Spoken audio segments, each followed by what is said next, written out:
¿Listo? Ya, ya está. Hola, ¿cómo están? Bienvenidos a nuestro podcast de Medio Ambiente y Política. Mi nombre es Gabriela Acevedo, estudiante de Derecho, y con mis compañeros Jacobo Méndez y Ana María Ortiz, internacionalistas, vamos a desarrollar las siguientes preguntas. Bueno, Ok. buenas noches. Hola, ¿cómo están? La pregunta número 1 para nuestro podcast será: ¿cómo el ecofeminismo y la paz ambiental puede ayudar a mitigar los impactos del desarrollo convencional? ¿Quién quiere empezar? Bueno, si quieren yo puedo empezar. O sea, para mí creo que es importante resaltar estos dos, pues no necesariamente movimientos, sino como que corrientes y conceptos cuando uno habla de desarrollo convencional, porque uno tiene que tener en cuenta que cuando hablamos de este desarrollo convencional y sus efectos sobre el medio ambiente, hay diferentes poblaciones, grupos más vulnerables y grupos económicos que sufren más bajo la crisis ambiental que viene por este desarrollo convencional en comparación a grupos hegemónicos como hombres blancos y heterosexuales. Entonces, tener esto en cuenta en lo que es la inequidad ambiental y la desigualdad nos permite hacer una crítica más profunda al desarrollo convencional y pues intentar traer soluciones más inclusivas, ¿no? El desastre ambiental de cierta manera tiene una dimensión política muy basada, muy sustentada en el sexismo, el racismo, la xenofobia. Entonces, por ejemplo, en un artículo que estará citado también en el documento que mandamos, de Isabel Martínez, dice que básicamente se trata de criticar el modelo actual insostenible de desarrollo, desde una perspectiva en la que básicamente este modelo se basa o tiene vínculos muy profundos a la subordinación de las mujeres, y por ende entonces la explotación de la naturaleza por este proceso, el extractivismo excesivo y la contaminación ambiental están cercanamente ligados a la lucha feminista, al patriarcado y a la emancipación de las mujeres y otras minorías afectadas, pues porque son de cierta manera, no diría que no diría que son no diría que son codependientes, sino complementarios. Y pues como vimos el video de la psico de la reflexión de Taina Ojeda, también es interesante decir que por medio del feminismo, algo que está tan naturalizado y profundamente interiorizado en nuestra sociedad occidental puede llegar a ser criticado, ya que nos genera la pregunta de si algo tan deseable para la sociedad occidental como el desarrollo, algo tan deseado, para quién en verdad es deseado y desde qué perspectiva lo vemos para establecer que sí es deseado, porque pues si claramente no le funciona a las mujeres y otras poblaciones vulneradas, pues entonces le sirve a las poblaciones hegemónicas, y pues eso es bien debatible de si es algo positivo o no. Bueno, en mi punto de vista, partiendo que el ecofeminismo es como lograr hacer una conexión entre el mundo ecológico y la liberación de la mujer, y que la paz mundial, la paz ambiental, qué pena, ha sido un tema que se ha dialogado en los últimos 25 años, pues son múltiples conflictos los que han gestado a nivel global en el marco de la disputa por los recursos naturales. Tal como expone Rodríguez 2015, un claro ejemplo de esto es la importancia que ha tenido la exportación de los recursos para el crecimiento económico de los países sin importar el daño ambiental provocado. Sin embargo, pues el desarrollo convencional son normas sociales y formas de comportamiento, pero esto no tiene nada que ver con la parte moral, y muchas de estas normas son mundiales, pero otras simplemente son culturales o éticas. También es importante mencionar la importancia que tiene el desarrollo convencional. Esta se usa para mejorar la sociedad, ya que son reglas basadas en costumbres que surgen muchas veces de lo que está pasando en la colectividad, y pues esta se convierte necesarias en llevarlas a cabo dentro de la misma. Pero entonces yo siento que el ecofeminismo y la paz ambiental sí pueden ayudar a mitigar los impactos del desarrollo convencional hasta cierto punto. Obviamente tiene que ser muy ordenado, y tal como lo dice Eduardo Budinas y Alberto, pues se pueden unir estos dos conceptos para mitigar estos impactos que como sociedad nos están afectando a todos y que no solamente a nosotros, como en esta época, sino que también a las generaciones futuras, a las generaciones que vienen, son los que van a tener que lidiar con estas problemáticas y van a tener que reinventarse, que van a tener que hacer, por ejemplo, otro planeta donde vivir, lo que claramente todavía no han podido lograr descubrir. Entonces lo que tienen que hacer básicamente es crear leyes bien establecidas para mejorar la situación ambiental que hoy en día estamos viviendo y para proteger el medio ambiente. Sí, claro que sí. Pues bueno, mediante la investigación que yo realicé, puedo ver que existen 3 perspectivas frente al ecofeminismo. Una bastante radical, expuesta por Ana María Arias y Mónica Parrilla, que hacen parte de Greenpeace España. Ellas tienen una perspectiva donde se presume que los más vulnerados en todo el problema ecosistémico y de vulneración y extraccionismo son las mujeres y niñas que están feminizadas de la pobreza, dicen así. Ellas plantean que el hombre, desde su modelo patriarcal, ha hecho la explotación deliberada del medio ecológico, por lo tanto se debe erradicar con el fin de mejorar las circunstancias ecológicas y así también físicas para las demás personas. Sin embargo, yo ahí encuentro una discrepancia. Ciertamente, no solo las mujeres y las niñas son las afectadas, sino que los niños también. Y además de eso, generando una generalización, desde mi perspectiva muy respetuosa, considero que lo único que se genera es una polarización de los conceptos, donde se genera de cierta forma, no sé si se podría pensar como una expulsión hacia cierto tipo de género que puede que no sea partícipe, porque se está generando una categorización, y la categorización es el vicio de los conceptos. Por lo tanto, yo me inclinaría un poco más por una perspectiva realizada por Amaltea Consultorías en Igualdad de Género. Ellas, desde Alicia Puleo, realiza una perspectiva donde genera el movimiento y se menciona como ecofeminismo porque nace desde una iniciativa femenina. Sin embargo, involucra a hombres y mujeres con el fin de mejorar el ecosistema y pues impedir la proliferación del extraccionismo, que lo que genera a largo plazo es ni siquiera enriquecimiento capitalista, sino que también problemáticas económicas a largo plazo.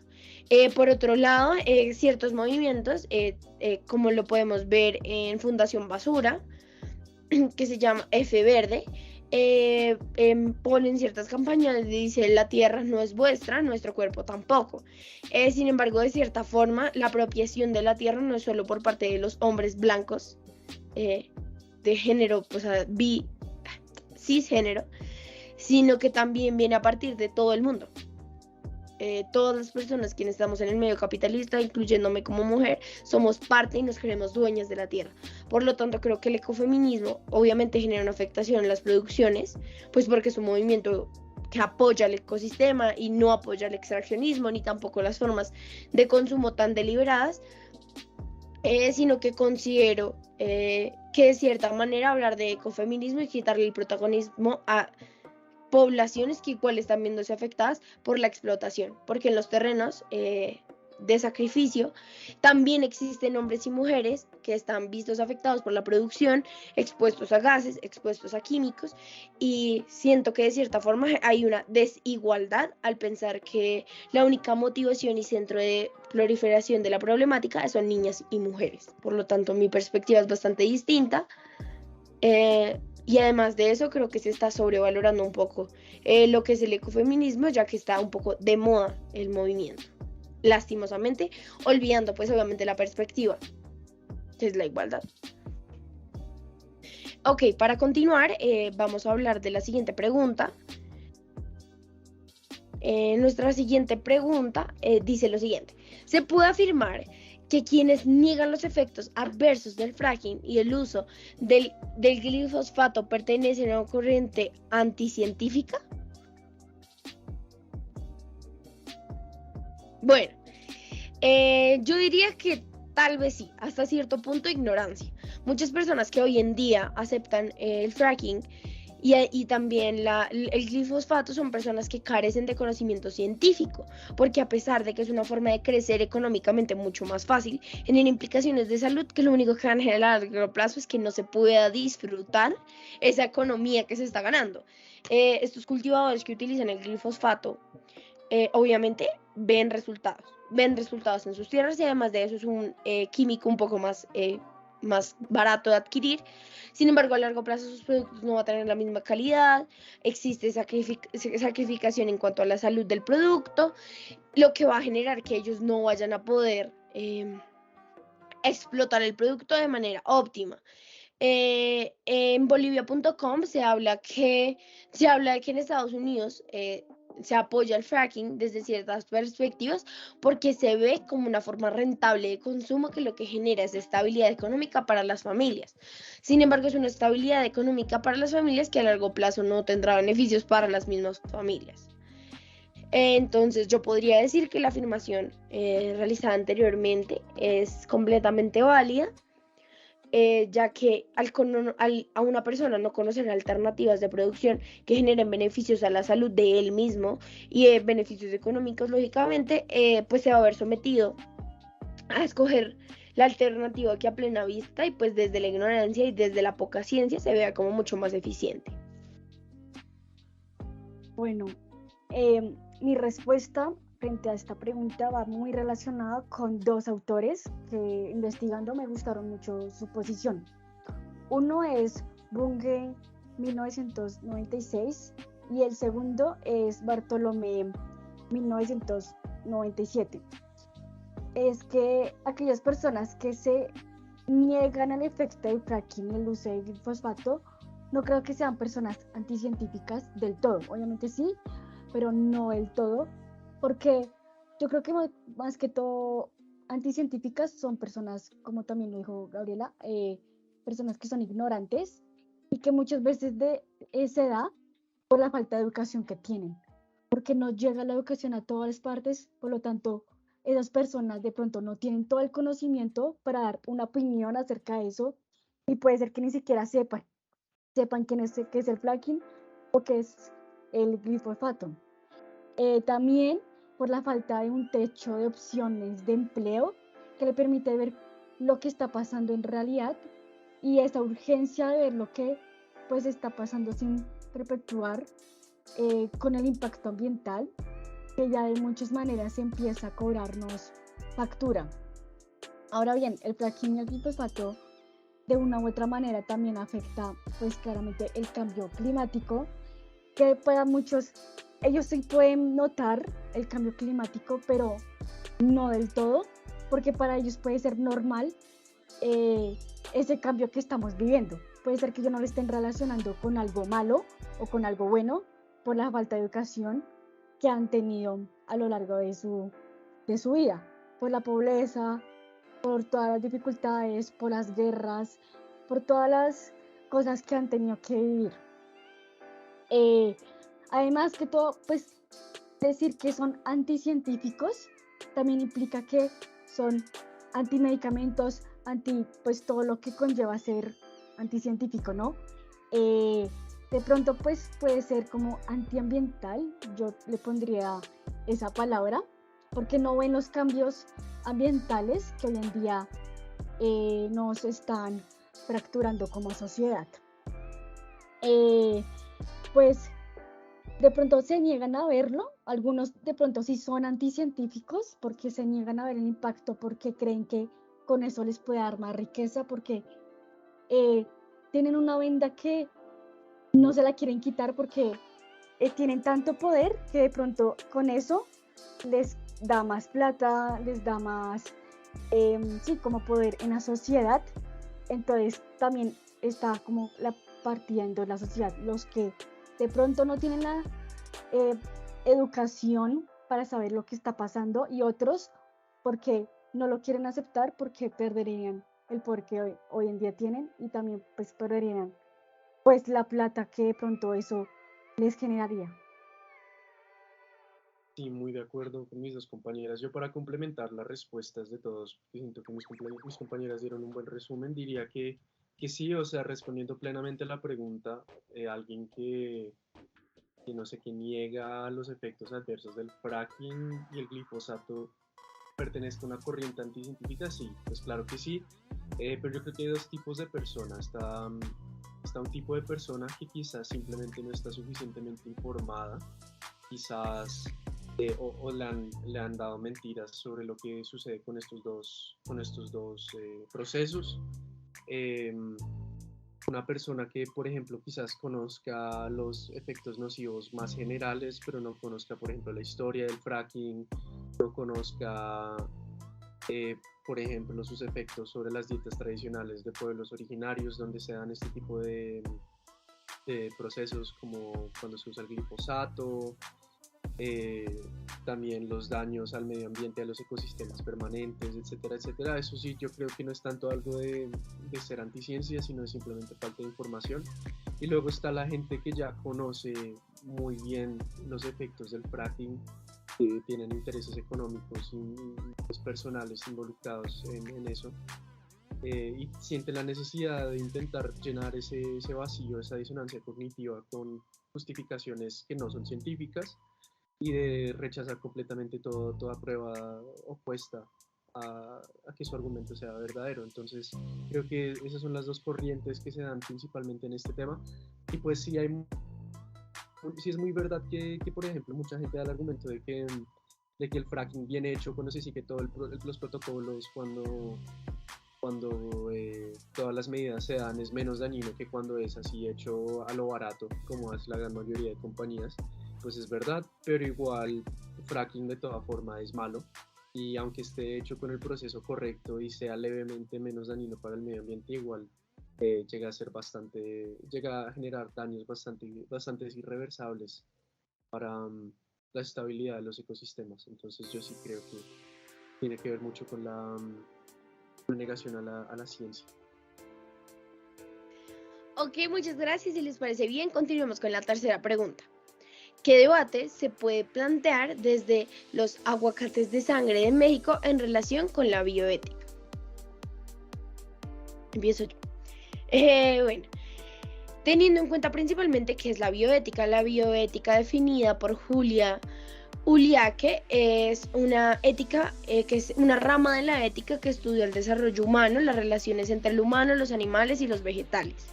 Esto es fundamental porque lo que sucede con los aguacates en México es que se quitan los plantíos naturales de la zona para poder instalar el aguacate, para poder sembrar este aguacate, que se ha dicho en diferentes medios de comunicación que se considera como una industria similar a la del narcotráfico. Más que todo en Michoacán. Esto visto en una revista muy importante que se llama Los Noticieristas de México. A pesar de que los aguacates tienen una buena riqueza económica, como lo dice el doctor James E. McHammond, es bueno económicamente para México, ya que genera una plantación efectiva, rápida, y además de eso es que el fruto del aguacate es bastante costoso. Sin embargo, es contraproducente porque genera que se esté erradicando población nativa. Entonces aquí viene la discusión de la bioética.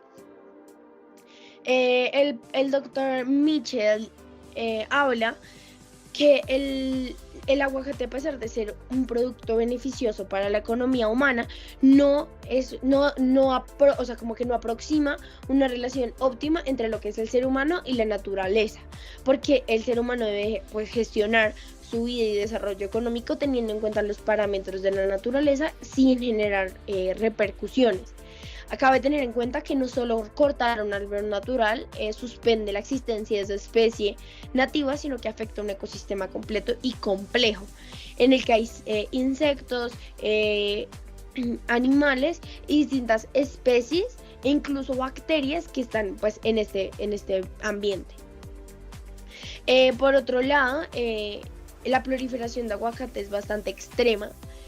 México ha crecido en cuanto al aguacate de manera exponencial, lo que mejora su PIB, lo que mejora la pobreza, lo que mejora las cualidades de vida y las calidades sociales que viven las personas, incluso los trabajadores de la zona.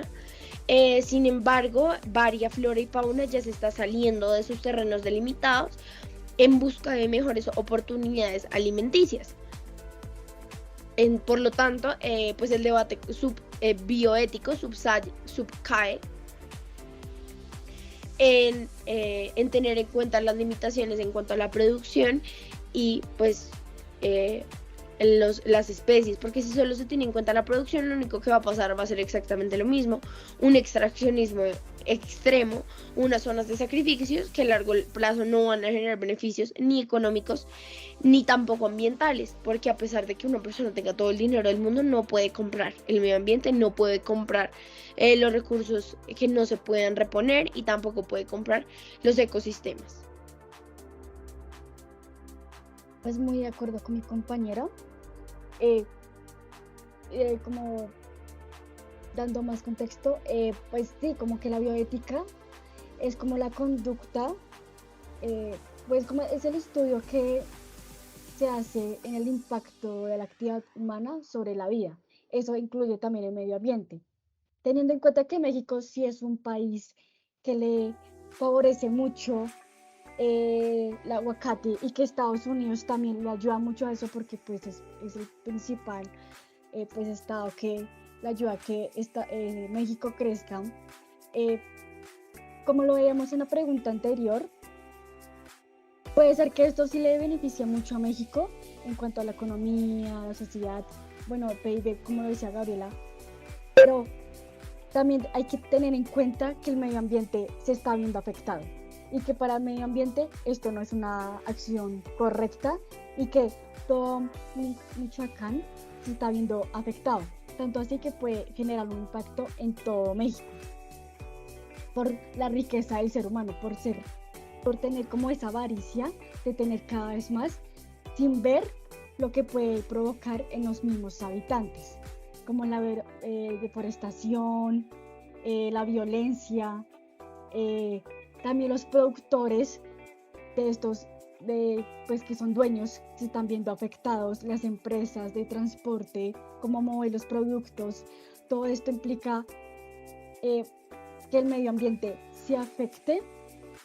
simplemente por un producto que obviamente te trae mucha riqueza al país, pero sí hay que pensar en nuevas formas de ver cómo este país puede crecer sin necesidad de dañar el medio ambiente. Entonces yo siento que no se están cumpliendo las leyes en este país. Obviamente los estudios dicen que nomás se necesitan 600 litros de agua para regar todos los cultivos. Eso equivale como a 1.800 piscinas olímpicas para simplemente regar las huertas de aguacate mexicano. Algunas comunidades de Michoacán ya no tienen agua potable para beber. Esto es muy grave porque obviamente nosotros como seres humanos necesitamos el agua potable para vivir y que si ya se está acabando es una problemática bastante grave, lo cual México no ha tomado las medidas necesarias. México no ha visto qué impactos ambientales se está viendo, simplemente está viendo la riqueza de papel. Siento que también es algo absurdo que no se tenga en cuenta estos medios, que el gobierno no tenga en cuenta estas medidas y que no pueda reaccionar de inmediato y que la violencia y que simplemente pues se le tenga en cuenta pues sí a la riqueza que se le genera al país y no a los habitantes que se están viendo afectados por la violencia o económicamente o por lo que ya decía, por el agua.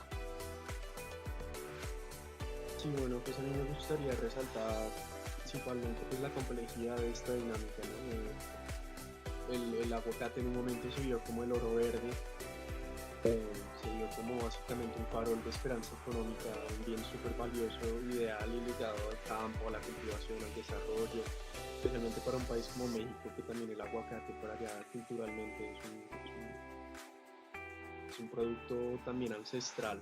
y ver cómo este oro verde se convirtió en un aguacate básicamente de sangre, porque bioéticamente el cultivo es correcto mientras se mantenga un equilibrio, la lógica de oferta y demanda del mercado sea relativamente como, no sé, prudente y que los beneficios al país pues se den como de forma equitativa. Pero el problema precisamente surge cuando estas esperanzas se tornan agrias. En un fragmento de un podcast de RTV Play Radio del periodista Víctor Paredes, un periodista mexicano, precisamente habla de cómo el aguacate se está convirtiendo en algo tan lucrativo que está siendo adoptado por los carteles del narcotráfico y otros grupos al margen de la ley en México. Y esto ha llegado al punto de que este cultivo está básicamente propagando las mismas dinámicas de violencia de otros productos como la coca, la marihuana y los sintéticos de los carteles al cultivo de aguacate. Entonces, pues, una complejidad muy profunda y estructural frente a los carteles, no, como que no se puede negar que pues esto deja de ser también un problema sumamente de bioética y también sobre un problema político y económico y socioeconómico que no tiene que ver con grupos criminales, pero también que uno que puede hacer cuando estas dinámicas violentas se esparcen en un mercado que en teoría debería ser bueno, ¿no? Pues si se regula, primero tocaría ver si eso funciona, porque los grupos al margen de la ley obviamente no están regulados. Segundo, esto cómo afectaría a los campesinos y agricultores que ahora dependen casi completamente de la producción del aguacate. Y si se deja quieto, pues solamente se propaga la violencia y sucede una situación como los diamantes de sangre en la Sierra Leona. Es como lo que vimos en clase, tampoco es fácil a nivel ambiental. El aguacate en sí tiene efectos muy nocivos al subsuelo. Precisamente como se está dando un boom del aguacate y muchas malas prácticas de monocultivo, las cuales deshidratan el suelo casi permanentemente y pues lo dejan árido y no permiten seguir produciendo.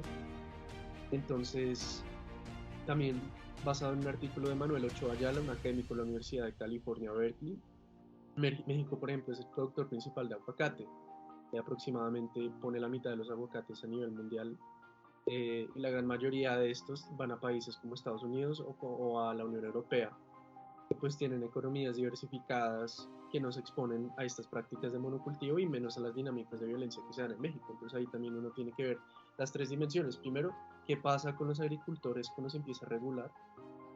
¿Qué se puede hacer cuando un grupo ilícito, armado y violento se empieza a tomar esta producción, este cultivo? Y tres, pues también evidenciar la clara discrepancia entre países que tienen que depender de este tipo de cultivos y los países a donde llegan los cultivos que tienen economías diversificadas y no tienen que básicamente involucrarse en estas dinámicas malas tanto ambientales como socioeconómicas. Sí, antes de seguir me gustaría decir que lo que dije anteriormente lo tomé de referencia a dos grandes autores. El primero es Hot Toys 2020 y el otro autor es Díaz y Pérez 2015. Ya podemos continuar. Ok, continuando con la pregunta número 4, que es la siguiente. ¿Se podría mejorar el comercio justo aplicando principios de conservación de ecosistemas en un territorio? Eso teniendo en cuenta a nivel local y nacional.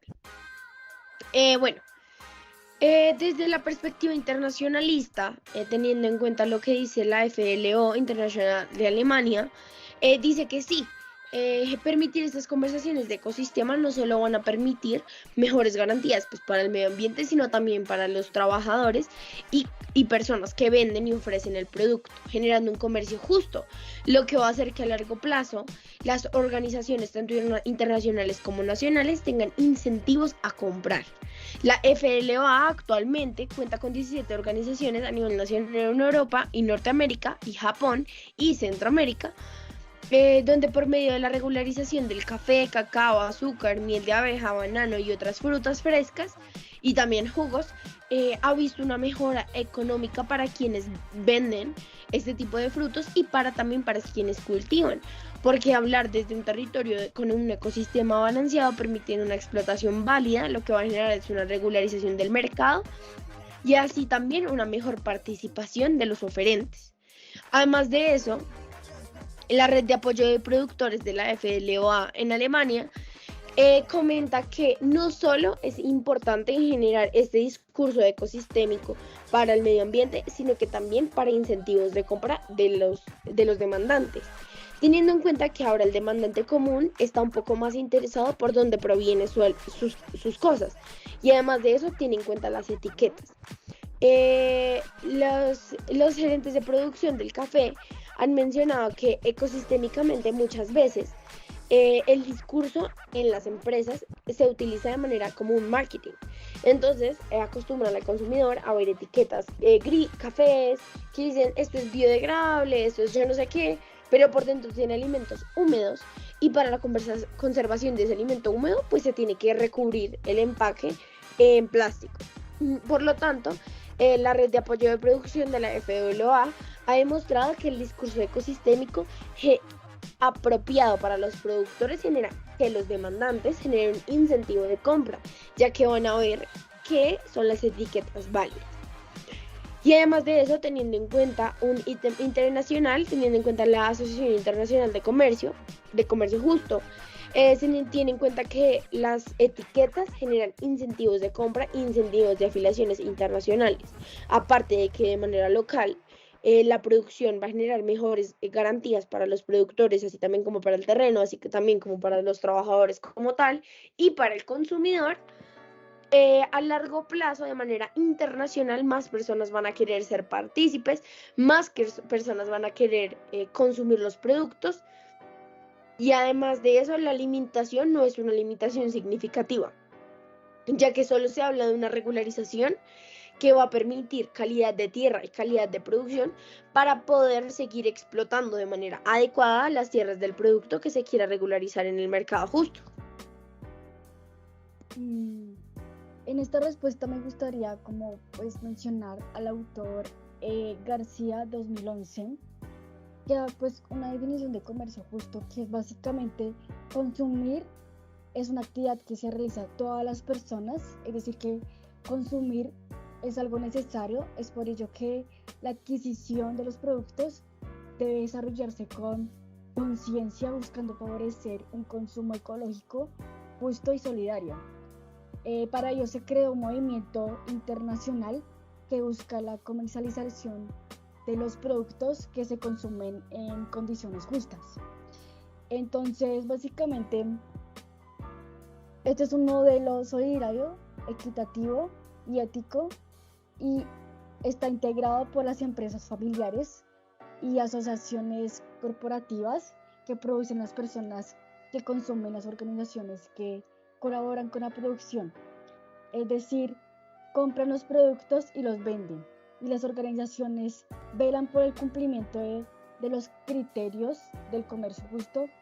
Por lo tanto, este comercio justo es una ayuda a la actividad comercial alternativa al comercio tradicional, que permite a los productores un acceso directo a los mercados en condiciones más igualitarias, mejorando su nivel de vida y colaborando en la erradicación de la pobreza.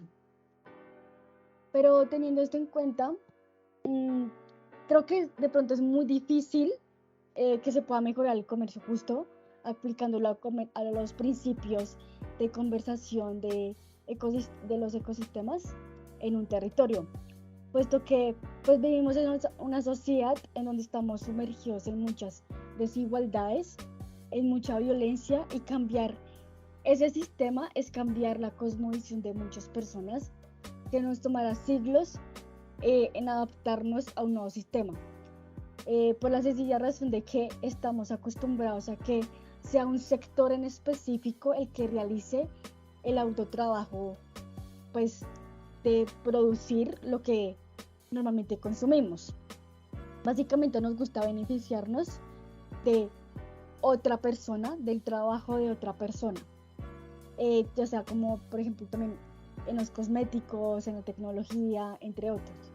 Aparte, uno de los beneficios del comercio justo es respetar al medio ambiente, y es algo que como sociedad nos ha quedado grande y no lo hemos hecho. Entonces, obviamente, claro, tener un comercio justo aplicándolo a los principios de conservación del ecosistema en estos territorios, pues sería una maravilla, porque esto permite que se reduce la carrera de intermediarios, hay salarios dignos para los productores, también se condenaría la exportación infantil, se aseguraría el derecho de los trabajadores, se defiende un nuevo orden económico mundial, pero eso es algo que pasaría en un mundo de fantasía. Por lo que, en mi punto de vista, hoy en día es muy difícil cambiar lo que en estos años hemos manejado. Entonces, pues solo se podría ver como en un mundo ficticio. Sí, bueno, en mi opinión siento que no, que el comercio justo, usando los principios, perdón, usando los principios de qué, perdón, de la conservación de ecosistemas no funcionaría muy bien. Yo creo que son cosas que se tienen que tener en cuenta por separados. O sea, cuando hablamos de comercio justo, pues sí hablamos de lo que mencionaban ya mis compañeras, la generación de oportunidades para grupos vulnerados, la transparencia en los procesos de producción y venta, tanto para el consumidor como para el productor, precios más justos para el productor, condiciones laborales dignas y pues por todos ya sea una red como de protección al medio ambiente. Lo que pasa con el comercio justo, bueno, primero me voy a basar en la Carta Internacional del Comercio Justo, el ABC por el comercio justo por el medio ambiente, y el artículo de los doctores Ian y Mark Hudson de la Universidad de Manitoba, que son pues, fuentes que vimos en clase. Las fallas, como descritas por los dos doctores Hudson de la Universidad de Manitoba, precisamente demuestran por qué estos dos conceptos no podrían funcionar muy bien juntos, precisamente porque el comercio justo precisamente sigue funcionando bajo la lógica neoliberal. Para que el modelo lucrativo del comercio justo no muera, tiene que proyectarse infinitamente si sigue existiendo bajo esta lógica neoliberal macro. Como dice en el artículo, entre más éxito tiene, menos cumplimiento llegaría a tener de pues lo que propone. Entonces se saltarían esquinas con los salarios o con la transparencia de sus productos. También faltarían con las condiciones laborales dignas, podrían hasta violar la protección al medio ambiente que puedan tener, porque es muy difícil que el consumidor o las autoridades sea consciente de exactamente qué está pasando en cada proceso productivo. Entonces, desafortunadamente el comercio justo, a diferencia de los esfuerzos de conservación de ecosistemas, ya hablaré de eso, tienen esa falla, que igual son sujetos del sistema macro y pues cambiar un sistema macro es muy difícil, especialmente un sistema tan profundamente incorporado a la sociedad occidental como el neoliberalismo. Pero bueno, usando las otras lecturas, específicamente el artículo de la WWF en Colombia, la revista Caldacie sobre los proyectos pequeños de conservación de mamíferos en territorio nacional y el folleto sobre las estrategias complementarias de conservación del Instituto Humboldt, podemos ver que el conservatismo de ecosistemas es diferente, porque igual tiene problemas, pero no son así macro y son solucionables, son más cosas tediosas. Los SCs o las estrategias complementarias de conservación se definen como áreas geográficas definidas por un esfuerzo comunitario y localizado que incluye precisamente un elemento institucional estatal, pero también relega gran parte del cuidado, la preservación y la restauración de estas zonas vulnerables a los habitantes o a las personas cercanas a los ecosistemas que se están protegiendo y que tienen una relación de cierta interdependencia. Esto es lo que se diferencia, por ejemplo, el comercio justo, que se ha comprobado que en esta pequeña escala este tipo de proyectos sí han funcionado en la restauración de hábitats y de poblaciones tanto de animales como de flora nativa, como pues mencioné, hablaba el artículo de la WWF y el de la revista Caldacio. Entonces es más un tema de gobernanza. Por el lado del comercio justo es muy difícil porque es una gobernanza más macro, en cambio por ejemplo, las estrategias complementarias de conservación, se trata más como de la inclusión de comunidades locales y ancestrales a la protección y mantenimiento de su propio territorio. Entonces, básicamente tiene como principio la adaptabilidad Y pues es algo súper importante para este tipo de cambios, porque cuando este tipo de procesos se le relegan se le entregan al Estado, un organismo estatal es mucho más generalizado y no se adapta muy bien a cada ecosistema del país. Entonces, cuando se incluye la gobernanza de la comunidad, estos proyectos se vuelven también más adaptables. Y ya los problemas que tienen, pues son problemas de definiciones y de ambigüedad en criterios de qué debería ser, qué debería componer una estrategia complementaria de conservación, que no, la supervisión participativa, que igual sería mucho más fácil de hacer porque no es como el neoliberalismo que tendría que literalmente tener como una persona observando cada barco que pesca y eso, sino ya sería algo más participativo por parte de la misma sociedad. Y pues la inclusión en el contexto nacional, la inclusión de las dinámicas del postconflicto a esos procesos. Pero sí. Ok, muchísimas gracias. Vamos a continuar con la última pregunta y es la siguiente. ¿Cuáles son los aportes que se puede brindar la sabiduría ancestral indígena a la salud pública? Se debe tener en cuenta el video del Congreso de la Corte Internacional de Derechos Constitucionales.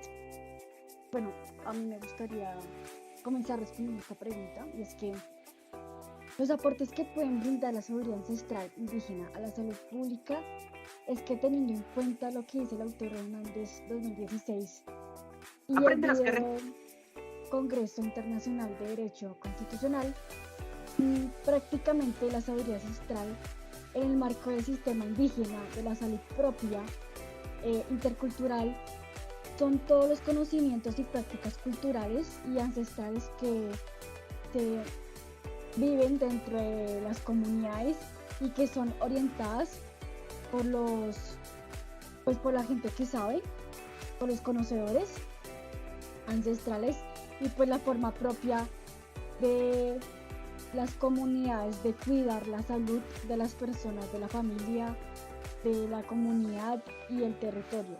Cada uno de los momentos del ciclo de vida para buscar la armonía y ese equilibrio en el marco, pues, del buen vivir.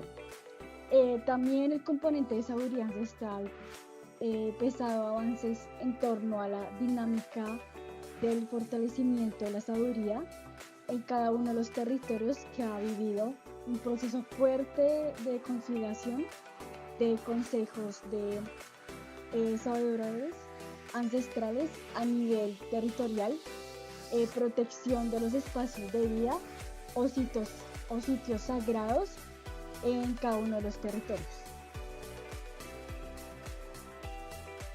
Ok, si quieren yo continúo rápidamente para hacer un poco de cierre. Bueno, teniendo en cuenta lo que pasó en el Congreso Internacional del Derecho Constitucional, se habla que la sabiduría ancestral generaría un gran aporte a la salud pública siempre y cuando exista como un razonamiento científico que demuestre lo dicho anteriormente. Ciertamente estas comunidades son comunidades que dicen expresamente que la tierra no es de ellos, pero de la tierra sacan diferentes elementos para sobrevivir sobre diferentes cualidades que el hombre igual está investigando día a día para mejorar la salud pública. Un ejemplo de esto es lo que dijo el autor Jorge Gómez, que habla de la sabiduría ancestral indígena y sus plantas medicinales y energéticas. A pesar de que muchas personas las consideran una simple falacia o una simple concepción individualista, se ha notado que muchos de los medicamentos que se consumen hoy en día son extraídos de diferentes productos naturales. Y claro, como no, sí, pues para poder generar cualquier experimento científico se necesitan materias primas que vienen de la naturaleza. Por lo tanto, me parece bastante importante y considero que puede ser un factor fundamental, y además de eso generaría una unión que podría disuadir un poco eso de los fueros indígenas delimitados, de las justicias delimitadas, donde muchas veces en las comunidades no se llevan los procedimientos médicos adecuados por concepciones ancestrales, ojo, que no son incorrectas, sin embargo, dirigidas de manera científica puede hallar mejores resultados para la salud pública. Por lo tanto, como lo decía el Congreso, es generar una fusión integral entre la ciencia, la objetividad y pues la sabiduría ancestral.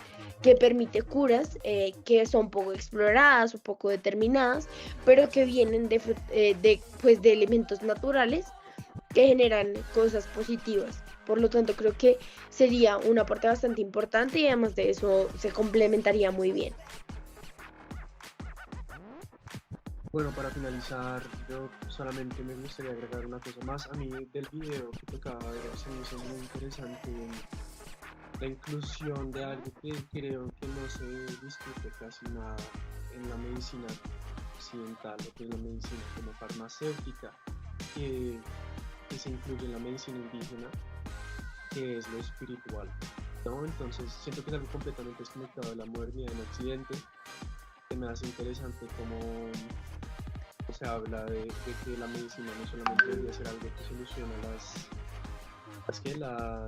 los males desde cada persona, sino que también debería ser un encuentro con las raíces de cada lugar donde habitamos. También se me hace que la práctica ancestral indígena está muy ligada inherentemente a la salud ambiental, que precisamente pues, muchos de los ingredientes a la práctica ancestral de la salud indígena viene del medio ambiente y requiere también un cierto equilibrio con el medio ambiente.